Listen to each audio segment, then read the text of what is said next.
एक ऐसा समंदर जिसे कहा जाता है डेविल्स ट्रायंगल। पता है क्यों? क्योंकि यहाँ पानी के ऊपर से गुजरने वाले जहाज तो छोड़िए, आसमान में उड़ने वाले विमान भी बिना किसी निशान के गायब हो जाते हैं। ये एक खतरनाक और रहस्यमयी जगह है जिसका अंदाजा आप इस बात से लगा सकते हैं कि यहाँ साइंस एंड लॉजिक भी जवाब दे जाते हैं। इनफैक्ट कुछ लोगों का तो यहाँ तक कहना है कि यहाँ एंशिएंट ड्रैगन है जो शिप को निगल जाता है। यही नहीं, कुछ लोग तो इसे एलियंस का अड्डा मानते हैं जहाँ टाइम एंड प्लेस के रूल्स भी रिवर्स हो जाते हैं। मगर सवाल यह है कि ये जगह आखिर है कौन सी और इसे डेविल्स ट्रायंगल आखिर क्यों कहा जाता है? वेल, ये जगह है जापान में और सबसे चौंकाने वाली बात यह है कि इस जगह को जापानी सरकार ने खतरनाक इलाका घोषित कर रखा है। लोग इसे एलियंस, एंशिएंट सिविलाइजेशंस और टाइम ट्रैवल से भी जोड़ते हैं। लेकिन यह जगह सिर्फ एक वैज्ञानिक पहेली है या यहाँ वाकई कोई अलौकिक ताकत छिपी हुई है? इसका रहस्य जानने के लिए लोग आज भी क्यूरियस हैं। तो आइए इस अनसुलझे राज की परत खुलते हैं। दुनिया में कुछ जगह ऐसी हैं जो अपने रहस्यों से लोगों के होश उड़ा देती हैं। जापान के पास प्रशांत महासागर में डेविल्स ट्रायंगल, जिसे ड्रैगन्स ट्रायंगल भी कहा जाता है, ऐसी एक जगह है। यह क्षेत्र जापान, गुआम और फिलीपींस के बीच है।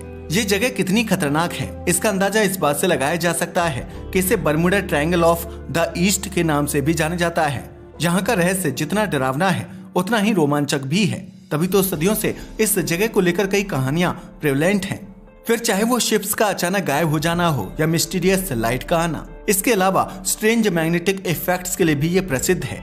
जापानी मछुआरों का तो यहाँ तक कहना है कि इस क्षेत्र में कोई अनजानी शक्ति है जो किसी को भी पानी में खींच लेती है। कुछ ऐसा ही हुआ था अगस्त 1945 में, जब जापानी एयरफोर्स यहाँ से गुजर रही थी। मगर जहाज ने टोक्यो के साउथ में फिलीपींस सी से गुजरते हुए कंट्रोल टावर को एक अजीबोगरीब मैसेज भेजा था। इसमें बताया गया था कि आसमान अजीब सा हो रहा है, ऐसा लग रहा है जैसे आसमान खुल रहा हो। यह मैसेज मिलते ही कंट्रोल टावर में हलचल मच गई।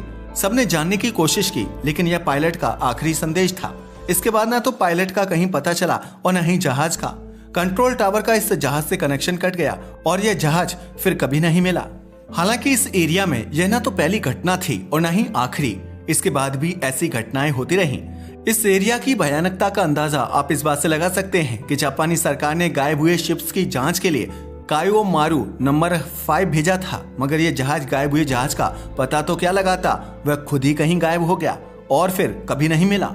इस जहाज पर 31 हाईली क्वालिफाइड रिसर्चर्स थे जिनका कोई सुराग नहीं मिला। पूरे देश में तहलका मच गया था। हालांकि जापानी सरकार ने दावा किया कि शायद यह अंडर सी वॉल्केनिक इरप्शन की वजह से बर्बाद होकर डूब गया होगा, लेकिन इस कहानी पर यकीन करना मुश्किल था क्योंकि इस जहाज का मलबा तक नहीं मिला था। यह घटना इतनी बड़ी थी कि उस समय जापान के सबसे बड़े अखबार ने इसे फ्रंट पेज पर पब्लिश किया था।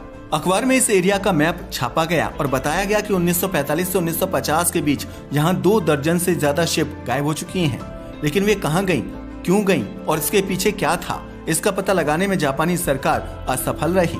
समय गुजरता गया और ऐसे ही आ गया साल 1955। 4 जनवरी 1955 को एक और जापानी जहाज शिन्यो मारू नंबर 10 इस एरिया से गुजर रहा था। यह जहाज जापान के मिकुरा जिमा द्वीप से गुजर रहा था, लेकिन अचानक इसका कंट्रोल टावर से कनेक्शन कट गया। पूरा देश परेशान हो गया क्योंकि सबको लग रहा था कि यह जहाज भी गायब हो जाएगा। लेकिन 12 दिन बाद यह जहाज मिल गया। हालांकि जहाज पर मौजूद लोगों को कोई अंदाजा नहीं था कि वे इतने दिन गायब थे। उन्हें तो लगा कि वे अपने समय पर ही अपने डेस्टिनेशन पर पहुंचे हैं। मगर कुछ आर्टिकल्स में दावा किया गया कि इस जहाज के लोगों ने कुछ अजीब बयान दिए। हालांकि वे स्टेटमेंट कभी वेरीफाई नहीं हो सके। मगर चाहे जो भी हो, धीरे धीरे यह एरिया लोगों के बीच पॉपुलर होने लगा और फिर 1970 में न्यूयॉर्क टाइम्स ने इस एरिया को डेविल्स सी नाम दिया। इसके बाद से यह नाम सबकी जुबान पर आ गया। इस एरिया को सबसे ज्यादा फेमस किया एक अमेरिकन लेखक ने। दरअसल 1989 में अमेरिकन पैरानॉर्मल राइटर चार्ल्स बलिटज ने एक किताब लिखी जिसका नाम था द ड्रैगन्स ट्रायंगल। अमेरिकी ऑथर चार्ल्स ने अपनी बुक द बर्मुडा ट्रायंगल में डेविल्स सी का इंट्रोडक्शन दिया। चार्ल्स ने दावा किया कि 1950 और 1954 के बीच एंड सेवरल 100 क्रू बिना किसी निशान के खो गए थे। इन घटनाओं के बाद जापानीज ऑफिशियल्स ने समुद्र को डेंजर जोन डिक्लेयर कर दिया। इस किताब में उन्होंने ऐसे कई समुद्री जहाज का जिक्र किया जो इस एरिया में आकर गायब हो गए थे। बस फिर क्या था, इस किताब के बाद ड्रैगन ट्रायंगल भी वेस्टर्न पॉपुलर कल्चर का हिस्सा बन गया। लेकिन तभी कहानी में एंट्री होती है एक और अमेरिकी लेखक लॉरेंस डेविड कुशे की। उन्होंने the Bermuda triangle mystery solved नाम की किताब लिखी। दरअसल लॉरेंस ही वो राइटर थे जिन्होंने अपनी किताब में बर्मुडा ट्रायंगल से जुड़े मिथ्स को खारिज कर दिया था। उन्होंने बताया कि बर्मुडा ट्रायंगल बाकी समुद्रों की तरह एक सामान्य जगह है और यहाँ उतने ही शिप गायब हुए हैं जितने दुनिया के किसी भी अदर सी में होते हैं। हमें पता है। अब आप सोच रहे होंगे तो बर्मुडा ट्रायंगल का डेविल्स ट्रायंगल से आखिर क्या लेना देना है।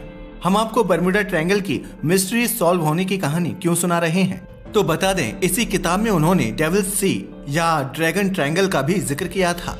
लॉरेंस ने जापानी सरकार को ऑफिशियली लेटर लिखकर इस बात की कंफर्मेशन करने की कोशिश की कि क्या वाकई जापानी सरकार ने इस एरिया को डेंजर जोन घोषित किया है।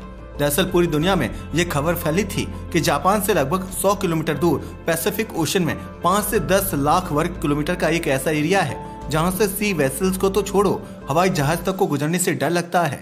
इस जगह को डेविल्स सी या ड्रैगन ट्रायंगल कहा जाता है। इस एरिया की सबसे बड़ी खासियत यह है कि यह बर्मुडा ट्रायंगल के बिल्कुल विपरीत है। साथ ही जापानीज फॉकलोर में सैकड़ों साल से इस एरिया के बारे में कहा जाता है कि समुद्र के नीचे ड्रैगन जैसा कोई जानवर रहता है जो शिप्स को समुद्र में डुबा देता है। शायद यही वजह है कि इसे ड्रैगन ट्रायंगल कहा जाता है। 20वीं सदी में यह जगह फिर से चर्चा में आ गई क्योंकि यहाँ से कई जहाज गायब हो गए थे और बाकी की कसर चार्ल्स ने बुक पब्लिश करके कर दी थी। इसलिए लॉरेंस ने यह जानने की भी कोशिश की कि चार्ल्स ने अपनी किताब में जिन लापता शिप के बारे में बताया है क्या वे वास्तव में लापता हुए थे, आखिर उनकी हकीकत क्या है। जल्द ही जापानी गवर्नमेंट से जवाब आया। जापानी गवर्नमेंट से लॉरेंस को काफी चौंकाने वाला जवाब मिला था। जापानी गवर्नमेंट का जो जवाब आया था वो चार्ल्स की बातों के बिल्कुल अपोजिट था। जापानी गवर्नमेंट ने साफ इनकार कर दिया था कि ना तो हमारे यहाँ कोई डेविल सी है, ना ही यहाँ ड्रैगन ट्रायंगल है और न ही इसकी कोई लिमिटेशन है। लॉरेंस ने फिर से खत लिखकर पूछा कि फिर आपने इस एरिया को डेंजर जोन क्यों कहा है और आखिर जहाज को इधर गुजरने से क्यों मना किया हुआ है। इसके बाद जापानी गवर्नमेंट ने एक बार फिर से रिप्लाई किया और बताया कि जो डेंजर जोन हमने डिक्लेयर किया है वह केवल 10 मील का एरिया था जो योनागुनी आइलैंड के पास था। इसे डेंजर जोन कहने की वजह थी कि यहाँ पर कुछ अंडर वाटर वॉल्केनो थे। साथ ही यहाँ कुछ जगहों पर पानी के नीचे नुकीले पत्थर हैं जिनसे टकराने की वजह से जहाज डूब जाते थे। यही वजह थी कि उन्होंने इसे डेंजर जोन डिक्लेयर किया था। और जब लापता जहाजों के बारे में पता किया गया तो एक अलग ही सच सामने आया। असल में जो समुद्री जहाज यहाँ पर गुम हुए उनके बारे में जापानी गवर्नमेंट ने कहा कि वे सब कोई बड़े समुद्री जहाज नहीं बल्कि छोटे मोटे शिप थे और जिन तारीखों पर ये शिप लापता हुए थे तब यहाँ पर जबरदस्त तूफान आया हुआ था। शायद तूफान की वजह से ही ये शिप कहीं गायब हो गए होंगे। जबकि चार्ल्स ने अपनी किताब में लिखा था कि यह शिप लापता हुए तो समुद्र बिल्कुल शांत था और यहाँ पर किसी भी तरह का कोई तूफान नहीं था। इस तरह से लॉरेंस और जापानी गवर्नमेंट ने चार्ल्स के सभी दावों को खारिज कर दिया क्योंकि जापानी गवर्नमेंट और चार्ल्स के जवाब में बहुत ज्यादा फर्क था। इनफैक्ट इन सब के बाद में तो यह महसूस होने लगा था कि जैसे बर्मुडा ट्रायंगल की तरह यह ड्रैगन ट्रायंगल भी फैक्ट से ज्यादा एक मिथ है। मगर अब सवाल ये है कि क्या वास्तव में ड्रैगन ट्रायंगल जैसी कोई चीज एग्जिस्ट ही नहीं करती और यह सिर्फ एक मिथक है। अगर आप भी ऐसा सोच रहे हैं तो आप बिल्कुल गलत हैं क्योंकि इस ड्रैगन ट्रायंगल में एक ऐसा राज भी छिपा हुआ है जिसे साइंस भी नहीं सुलझा सकती। पता है क्या है वो राज? वो है जापान से लगभग 550 किलोमीटर दूर योनागुनी आइलैंड के पास। दरअसल योनागुनी आइलैंड के पास एक डूबा हुआ शहर है जिसे one of the greatest discoveries in the history of under water archaeology कहा जाता है। अगर इस शहर की बात की जाए तो 1986 से 87 में कुछ डाइवर्स यहाँ पर स्विमिंग कर रहे थे और तभी समुद्र के नीचे उन्होंने एक अजीब सा स्ट्रक्चर देखा।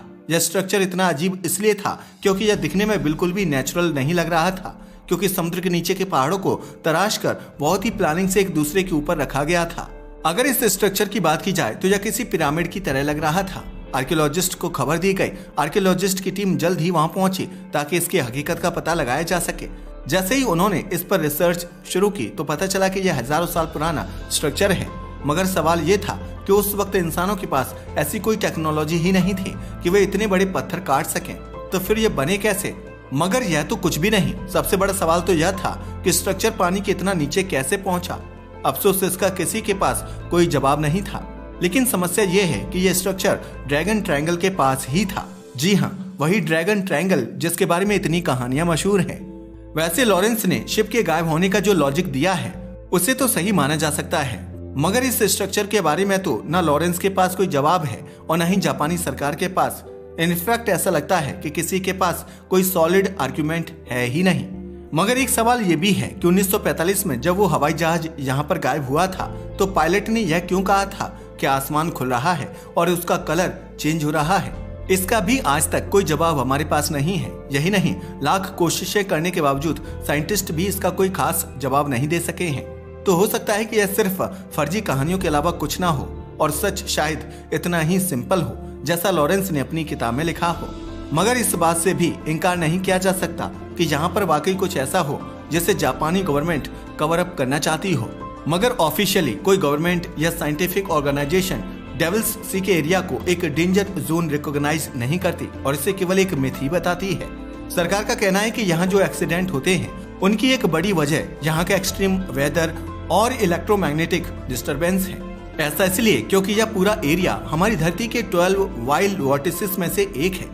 अगर वाइल्ड वॉर्टिसेस की बात की जाए तो ये हमारी धरती के ऐसे पैरानॉर्मल रीजन है जहां इलेक्ट्रोमैग्नेटिक फील्ड की वजह से एबनॉर्मलिटी होती रहती है। अगर इन 12 वाइल्ड वॉर्टिसेस की बात की जाए तो इनमें शामिल हैं South Atlantic anomaly, Easter Island, Bermuda Triangle, Algeria megaliths, Zimbabwe, Mohenjodaro, टर्नबेस in Devil Sea, New Hebrides Trench, Hamakua और साउथ पोल।